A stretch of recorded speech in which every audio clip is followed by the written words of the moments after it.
Hey, Pastor Steve Waldron. I hope you're having a great day or night in Jesus. Thank you so much for being with us. Ran across this article, over 1,000 scientists openly dissent from evolution theory. It's by Alex Newman, March 11th, 2019, newamerican.com. Let's read through it. I loved it, reading through it. So it's just great. So again, thanks for being here.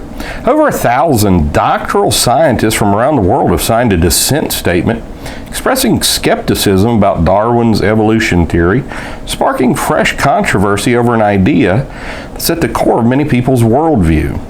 A significant announcement made last month was all but ignored by the establishment media, but it's making waves nonetheless. The dissenting scientists all united around one simple statement: we are skeptical of claims for the ability of random mutation, natural selection to account for the complexity of life, the PhDs said. Careful examination of the evidence for Darwinian theory should be encouraged. There is scientific dissent from Darwinism. It deserves to be heard. The growing rebellion among scientists from a broad range of scientific disciplines suggests the science may not be as settled as evolution theorists claim, according to analysts. Despite enormous risk to their careers and reputations, the number of experts willing to speak out about their skepticism of Darwin's theory is quickly growing. And many of the scientists speaking out about this are prominent and highly respected.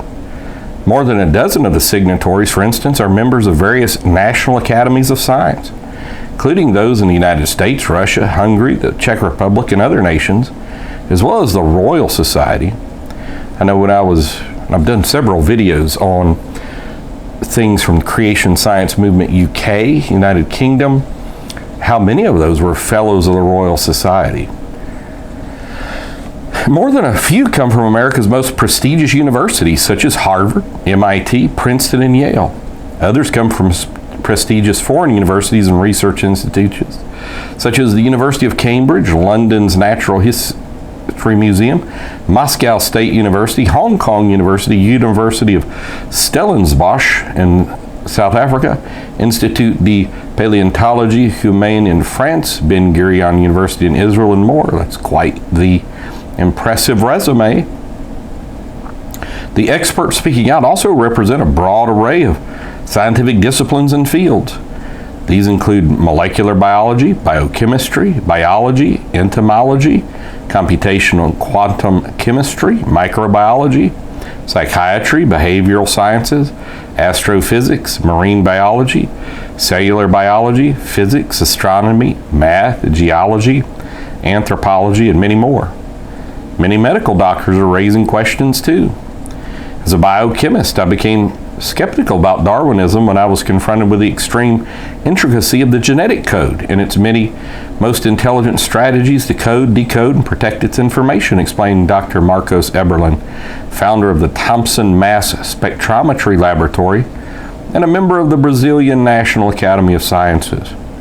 Among the prestigious scientists who signed the statement are evolutionary biologist and textbook author Dr. Stanley Salte. Now, let me just say that there's been many times on the channel, I'll do things every so often about young earth creationism, and somebody will come on the channel and say, unless you're an evolutionary biologist, you can't speak on the subject of evolution. Well, so Darwin couldn't have done it, and neither could anybody till the last, few decades, because that science field didn't even exist. But I would just take issue with that. I would say that's obviously not true for many different reasons. But here you have an evolutionary biologist and textbook author, because it kind of just minimizes all over other fields of inquiry, paleontology and geology and the like.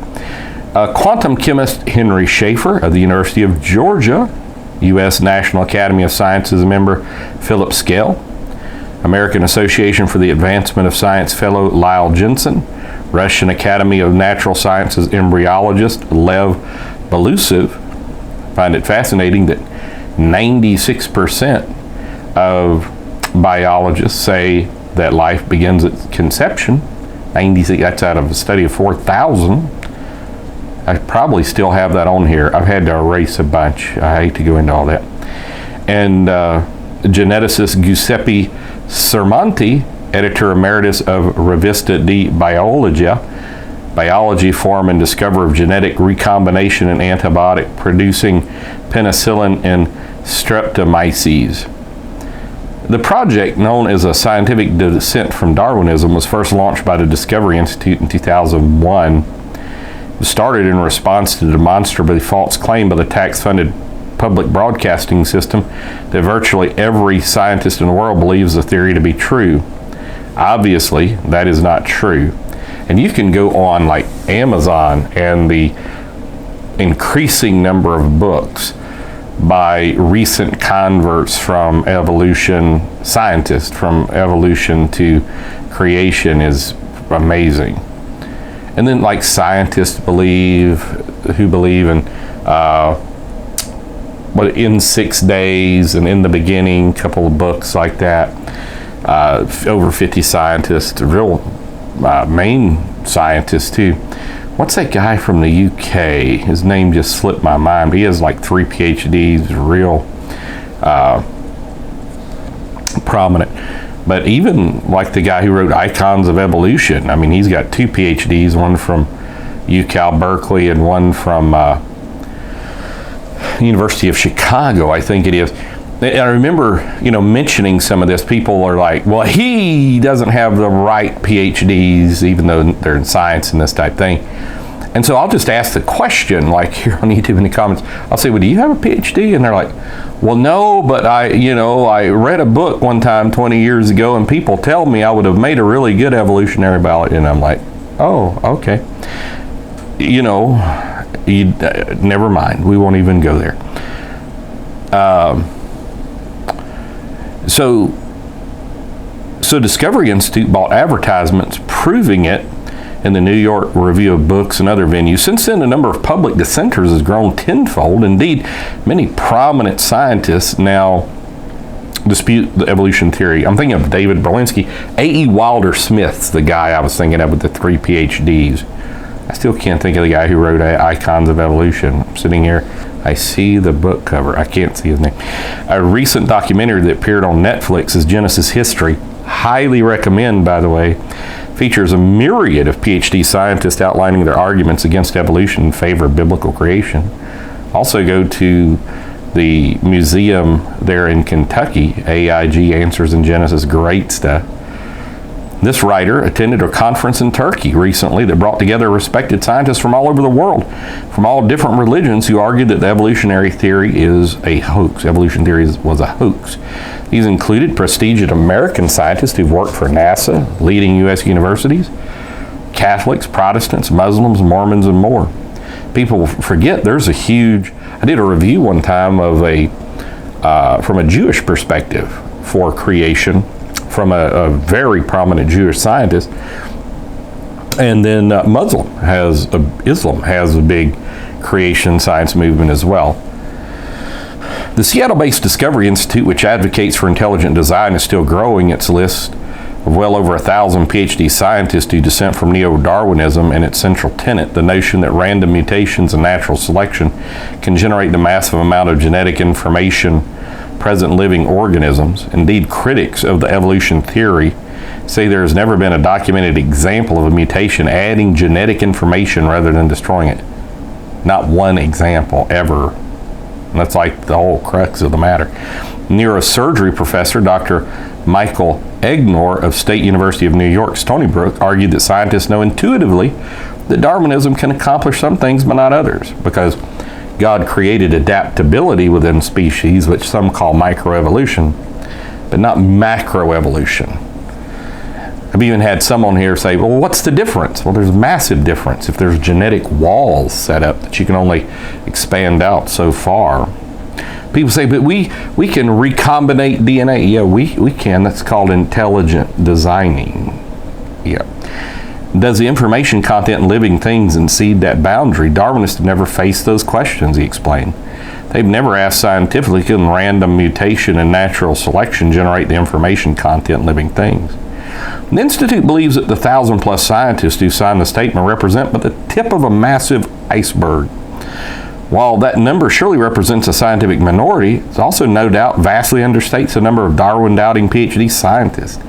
I know our textbook for Science in the Bible at Indiana Bible College is done by a PhD from MIT, Walt Brown. So, Discovery Institute Senior Fellow David Klinghoffer at Evolution News.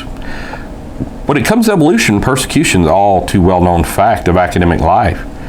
Endorsing Darwinian evolution is the safe careerist move, while questioning it can easily mean the end of your career. Remember the X Club in Great Britain in the late 1800s that would promote evolutionary professors and ditch the others.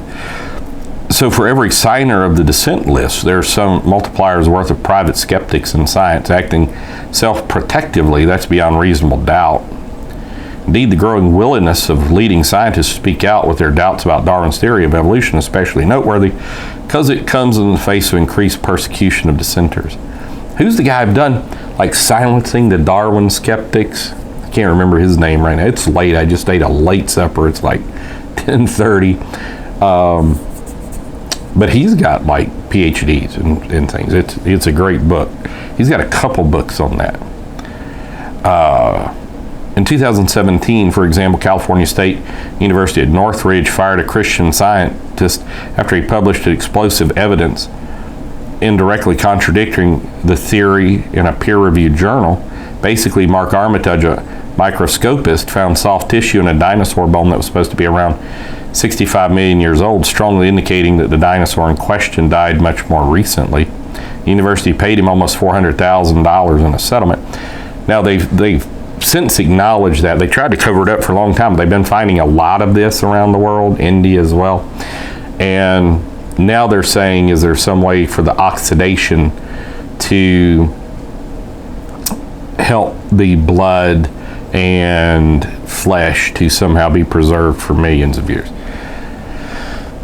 No. There's so many evidences for recent dinosaurs. I've done a lot of videos on that. Well, not a lot. So, more than a few scientists have argued that peer pressure and fear are preventing an honest examination of the subject. Because no scientist can show how Darwin's mechanism can produce the complexity of life, every scientist should be skeptical, said biologist Douglas Axe, who's got some great books. Director of the Biologic Institute, the fact that most won't admit to this exposes the unhealthy effect of peer pressure on scientific discourse. Meanwhile, as more and more scientists speak out, Americans largely continue to reject the evolution theory as well, and interest in the question is surging. It's got, like in blue, you could hit a link there. Despite the theory being taught to generations of American children in government schools, as a fact, recent polls show about half Americans still believe in a literal interpretation of the Bible's book of Genesis. In short, they believe that God created humans within fewer than 10,000 years. Only a minority, fewer than 15%, believe that godless evolution explains the origin of man, which is what is taught to children in government schools. Appreciate Sister Waldron, when she was in school, she'd stand up for that. And it's now 38%. It's the lowest in history that believe in 6,000-year creation, 6-day creation. Where there's a genuine controversy, as there is about Darwinian theory, anyone in search of truth has no choice but to weigh the evidence for himself. Observe the Discovery Institute's Klinghoffer. I know this is taking a while, but it's good. The observation that beyond doubt thousands of scientists are skeptical and that 1,000 of them publicly call for further careful examination of the question. It's one reason every thoughtful adult owes it to herself to consider the evidence without just passively swallowing the majority view. I think Lambert Dolphin was a big-time scientist of some sort too. Beyond the scientific aspects, there's also profound implications of the theory. One reason religious humanists such as public education founding father John Dewey latched onto it so fervently because it allowed them to exclude the existence of a creator. He was Humanist Manifestos 1, 2, and 3. I've got some videos on that too, maybe a couple anyhow. Been a long time ago. America's founding fathers held as a self-evident truth that man was created, endowed by that creator with certain rights.